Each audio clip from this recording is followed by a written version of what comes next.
It's time to talk about Natalya and Brie Bella in a match that the fans could not have given a shit more about. Fans started chanting for JBL and Cole, and we want tables, which that would have been great. I could just see a powerbomb through a table. That'd be hilarious. And correct me if I'm wrong, but was the referee Mark Harris? Yes. I thought so, because when Natalya was going for the sharpshooter the first time, I don't remember exactly what happened, but she kicked out of it or something like that, and I was just like, oh my god, if they're planning on doing some kind of an angle based off of this referee again with the sharpshooter, like that she puts her in the sharpshooter, Brie taps out, but the referee's not paying attention again, and this time it's actually like booked for the match, that would be ridiculous. But no, they actually went along with it, and she makes Brie tap out, and essentially this was pointless.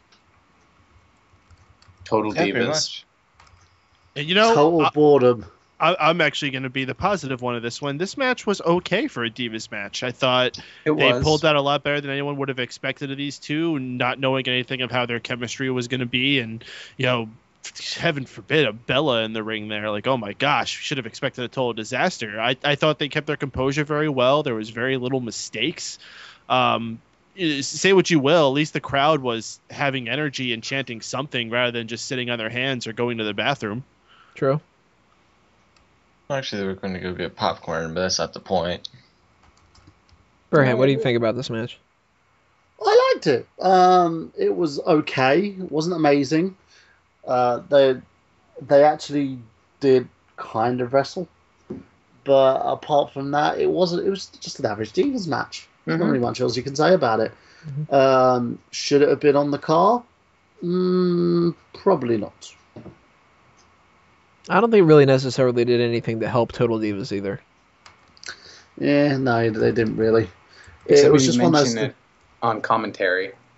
It was one of those things that I don't want to see this feud continue at all. I'm pretty sure this match was on at the same time period that Total Divas was airing on E! Too, so it definitely wasn't helping it. In fact, it was hurting it.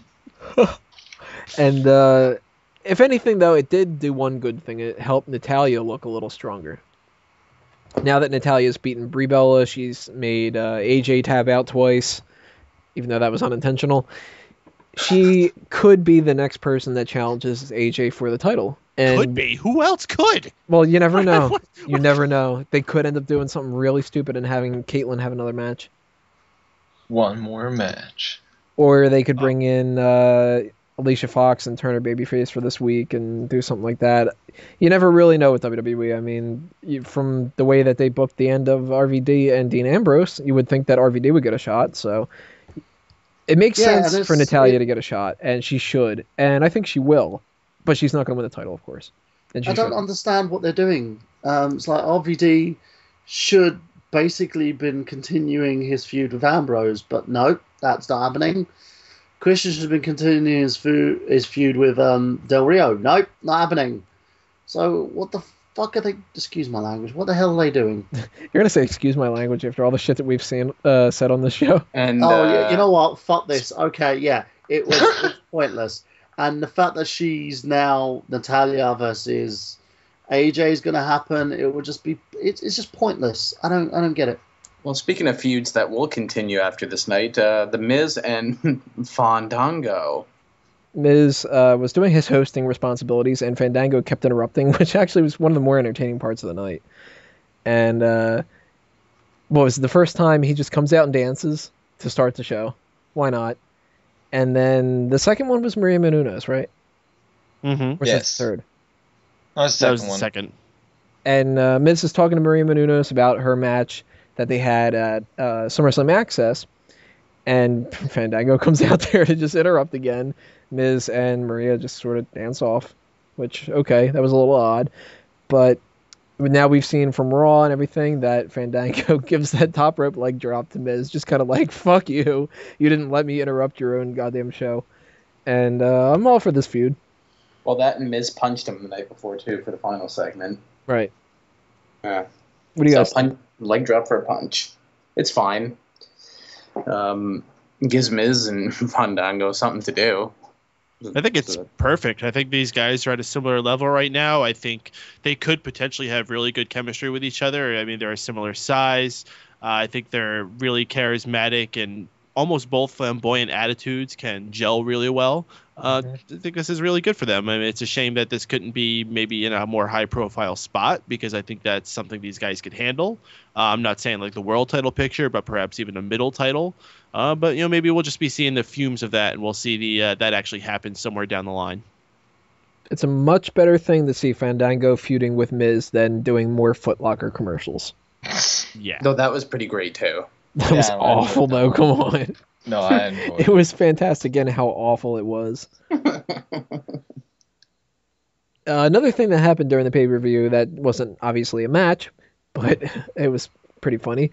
They did another backstage segment with Ryback and catering, where they went to the gazpacho joke, as I mentioned before, the cold soup. Oh, the soup's cold, and it's supposed to be, it's gazpacho. And then I thought it was funny. All right, you know what? We haven't all been in comedy troupes, or we've heard this 100 times. Some of us just watch things casually. It was funny. All right, he knew. I knew that. Yeah, that was funny. They're doing funny stuff with Ryback. The part that I thought was the funniest was when he said, "Feed me, moron." Yeah, I know. And then at the very beginning of it, that we got to see Yoshitatsu getting some food. Yoshitatsu hasn't wrestled on a fucking show in God knows how long. He just shows up to eat the food at catering. I gotta say, I regret dropping Ryback. You want to trade something for him, Braden? What do you want for Ryback? Bo Dallas? Eric Rowan? Eric Rowan? I have Ryback. Don't you? Oh, maybe Miguel has Ryback. I do not have Ryback. I think Miguel does, actually. Oh. You have to ask him. Maybe if I had the shake-up power.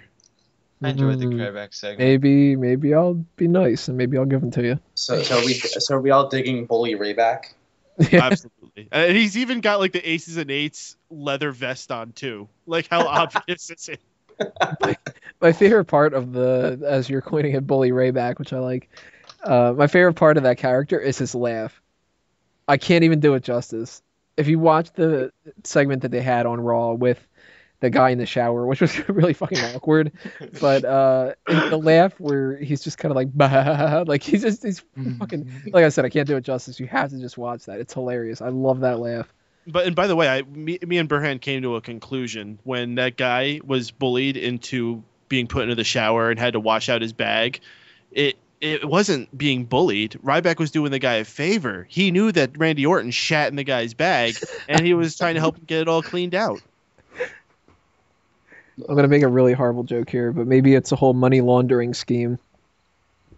Boo!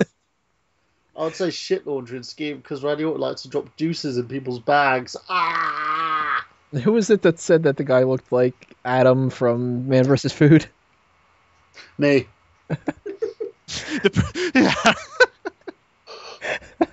I don't think it actually was Burhead, but Burhead just was like, "Yeah, me."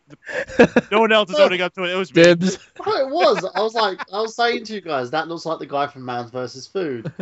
Maybe it was. It was just because it was delayed in your response. You're like, "Oh, me! It was me! It was me!" What the hell? I'm looking for Gamescom footage at the moment as well for the event for another show that's going on yesterday, which shall remain nameless until the plugs. Other than that, I don't think that there's really much to talk about. I mean, we actually just threw in other things on this segment, so I think we should move on to one of the high points of the night, the no disqualification match, Brock Lesnar and CM Punk.